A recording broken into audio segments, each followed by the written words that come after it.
साथियों नमस्कार। नेहरू युवा केंद्र के द्वारा युवाओं में जागरूकता आई है। अगर हम बात करें स्वास्थ्य शिक्षा संबंधी क्षेत्रों की, तो नेहरू युवा केंद्र इसमें सतत कार्य कर रहा है। युवाओं ने ये संकल्प लिया है कि वे इस देश से अराजकता और आतंकवाद की भावना को खत्म करके इसे एक उन्नत भारत बनाएंगे। तो साथियों, हम ऐसे ही कार्यक्रम को लेकर आपके सामने उपस्थित हुए हैं नेहरू युवा केंद्र में, जो यहाँ के युवाओं के द्वारा प्रस्तावित किया गया है। हम ऐसे ही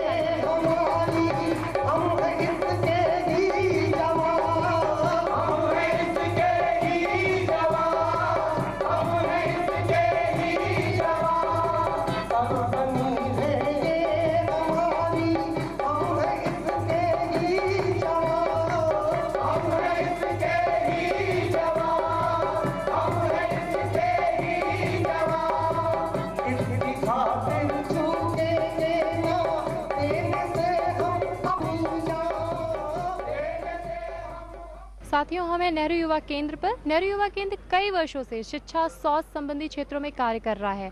हमारे साथ हैं यहाँ कई युवा जो कि कई नेहरू युवा केंद्रों से आए हैं। आइए हम करते हैं इनसे बातें और जानते हैं इनकी राय।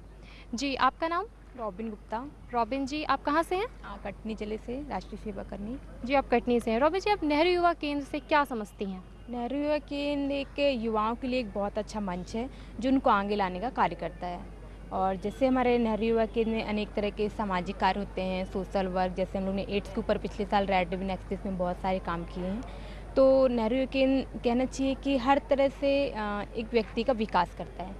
यहाँ पे जो नेहरू युवा केंद्र का ये परिमंच या मंच लगा हुआ है, इससे आप क्या सीखते हैं? इससे मतलब युवाओं को काफ़ी मतलब विकास होता है। पहले तो यहाँ पर हमको कुछ सीखने को मिलता है, क्योंकि यहाँ पर नई जानकारियाँ मिलती जो अभी तक हमारे पास तो बहुत सी जानकारी था, हालांकि जो जानकारी नहीं थी तो वो यहाँ से जानकारी प्राप्त करते हैं। और जो हम गांव लेवल पर अभी तक कार्य कर रहे हैं एड्स के बारे में, तो ये नई जानकारी यहाँ से सीख के जाते हैं और वहाँ पर हम इनको बताते हैं। तो आप कई गाँव में जाके इसका सर्वे करते हैं और लोगों को, गाँव के ग्रामीण युवकों को इसकी जानकारी देते हैं? जी। तो ये काम पूरा आप एज अ टीम वर्क करते हैं? हाँ, टीम वर्क करती है और जिसका लीडरशिप मैं करता हूँ। और मेरे साथ भी और अन्य युवा हैं जो मतलब मेरे साथ गांव में जाते हैं, फील्ड पे जाते हैं। उसके बाद ही युवाओं को और महिलाओं को इकट्ठा करके वहाँ पर तो एड्स के बारे में जानकारी भी देते हैं। और इसके द्वारा सांस्कृतिक कार्यक्रम, कुछ गांव लेवल पर जो कार्यक्रम होते हैं उनके द्वारा हम यहाँ पर कार्यक्रम वहाँ पर देते हैं और एड्स की पूरी जानकारी वहाँ पर देते हैं।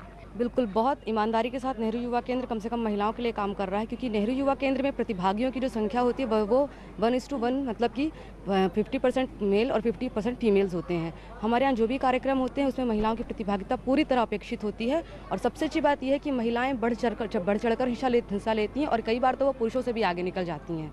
और इसके अतिरिक्त आप यहाँ पर युवा कृति में भी देख रहे होंगे, हमारे यहाँ महिला पार्टिसिपेंट्स ज़्यादा आए हैं। इसके अतिरिक्त नेहरू युवा केंद्र इस तरह की जानकारियाँ देता है जो महिलाओं को अधिक से अधिक सुरक्षित बनाती है, जैसे उनके स्वास्थ्य के प्रति, बच्चों के प्रति जो भी जानकारियाँ हैं। मतलब कुल मिलाकर जो सरकार की योजनाएँ हैं वो नेहरू युवा केंद्र के राष्ट्रीय सेवा कर्मियों के माध्यम से, जो कि महिला पुरुष दोनों होते हैं, उनके माध्यम से पूरे गाँव में पहुँचाई जाती हैं। और ये बहुत अच्छा मंच है युवाओं के लिए। मैं अपने साथियों को यह संदेश देना चाहता हूँ कि ज़्यादा से ज़्यादा नेहरू युवा केंद्र को समझने की कोशिश करें और अपने ग्रुप में और एक आंदोलन के रूप में समाज की बुराइयों को दूर करें। नेहरू युवा केंद्र बहुत अच्छा माध्यम है। सीधे नेहरू युवा केंद्र के जो कार्यक्रम होते हैं उनको ग्रामीण लेवल तक ले जाने का।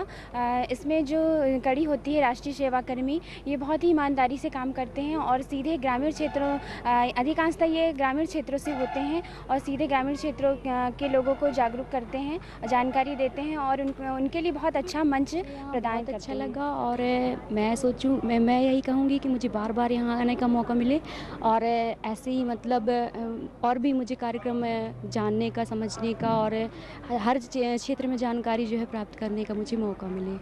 हमारे साथ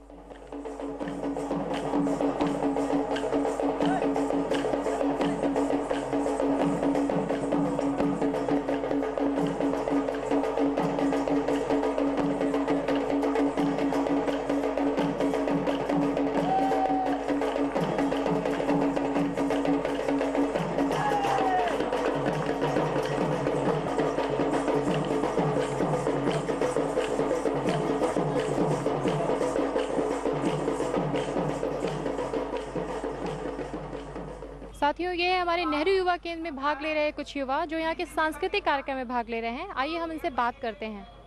आपका नाम? दीपक साहू। दीपक साहू जी, आप कहाँ से हैं? हम लोग इकलेहरा तहसील परास से, जिला छिंदवाड़ा। जी, आप छिंदवाड़ा से हैं। नेहरू युवा केंद्र से आप क्या समझते हैं दीपक जी? जी, हम लोग ये समझते हैं नेहरू युवा केंद्र से कि इस नेहरू युवा केंद्र के द्वारा युवाओं को जोड़ा जा रहा है।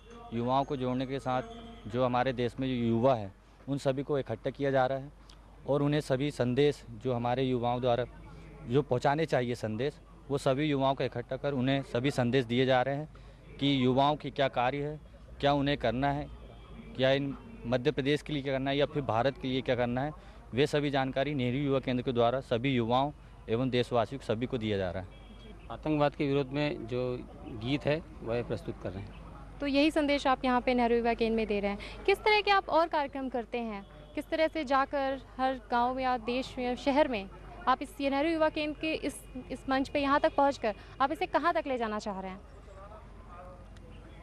इस संस्कृति को हम विदेश तक ले जाना चाहते हैं और जैसे एड्स के कार्यक्रम हैं, स्वास्थ्य विभाग के कार्यक्रम हैं, तो इस कार्यक्रम की प्रस्तुति पहले करके लोगों को इकट्ठा किया जाता है और उसके बाद में जो संदेश है वो लोगों तक पहुंचाया जाता है। और यह संस्कृति हम देश में नहीं, विदेश में नहीं, पूरे विश्व में इसे पहुंचाना चाहते हैं। हम यहाँ पे आए हुए सभी युवाओं और सभी मध्य प्रदेश से सभी युवाओं के आए हुए सभी लोगों को गाने के माध्यम से एक संदेश देना चाहते हैं और ये आतंकवाद के विरोध में है, जिसके माध्यम से सभी युवा एक हो सकते हैं और इन लाइनों को सुनकर उनमें जागरूकता पैदा हो सकती है। यहाँ पे हमको सूचना हमारे एनवाईके के द्वारा मिली कि आपको भोपाल में जो आयोजित 2 दिवसीय कार्यक्रम है उसमें अपनी टीम को लेके जाना है। हम लोग अपने घर से रवाना हुए, यहाँ आके देखे, बहुत अच्छा लगा। यहाँ पे जो कृति युवाओं के द्वारा जो कृति बनाई जा रही है उसको यहाँ बताया जा रहा है कि कृति युवा क्या क्या कर सकता है। एक संदेश यहाँ से जा रहा है और युवाओं की भागीदारी देश की विकास और देश को बचाए रखने में कितनी होना चाहिए, सारा संदेश हमको यहाँ से मिल रहा है। और हमारी भी ये कोशिश है कि हम यहाँ से जो लेके जाएंगे संभवतः अपने हर ग्राम में इस संदेश को हम पहुँचाएंगे।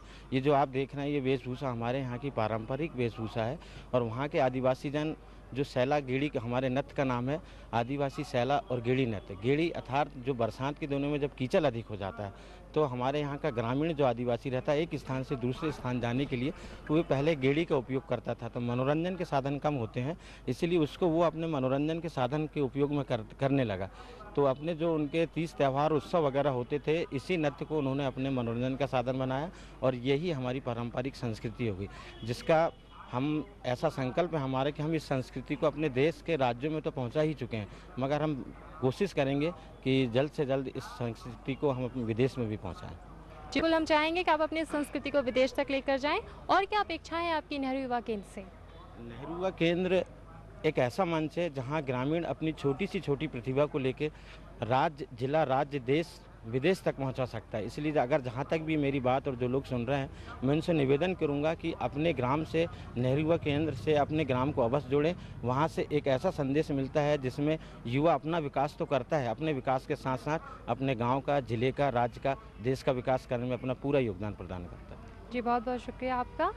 तो साथियों, ये हमने बात की यहाँ के सांस्कृतिक कार्यक्रम में आए हुए इनके ग्रुप लीडर से और जाना कि कैसे ये अपनी संस्कृति को नेहरू युवा केंद्र के माध्यम से अपने देश और राज्य में ही नहीं विदेशों तक ले जाने की इच्छा रखते हैं। हमारे को ये तो था हमारा नेहरू युवा केंद्र से संबंधित हमारा आज का कार्यक्रम। हमारे देश के युवा जागरूक हैं, उनमें ये भावना निहित है कि वो अपने देश को अराजकता, आतंकवाद की भावना से ऊपर उठाएंगे। इसी तरह के अन्य कार्यक्रमों को लेकर हम उड़ान में हाजिर होते रहेंगे। तब तक के लिए हमें आज्ञा दीजिए। नमस्कार।